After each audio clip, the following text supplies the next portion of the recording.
মালদা এলেন রাজ্য শিশু সুরক্ষা কমিশনের প্রতিনিধি দল। আজ সকালে বন্দে ভারত ট্রেনে করে মালদায় আসেন তারা।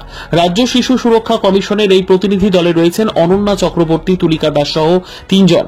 মালদা টাউন স্টেশনে নেমে তারা সার্কিট হাউসে ওঠেন। সূত্রের খবর, পাল্লালপুর এলাকায় যেতে পারেন তারা, সেখানে ঘরছাড়াদের সাথে কথা বলতে পারেন তারা। সেই সঙ্গে শুক্রবার মালদার কালিয়াচকে বোমা বিস্ফোরণে কয়েকজন শিশু আহত হয়েছিল, তাদের পরিবারের সাথেও কথা বলতে পারেন এই প্রতিনিধি দলের সদস্যরা বলে জানা গেছে। Bureau report, news for Bengal.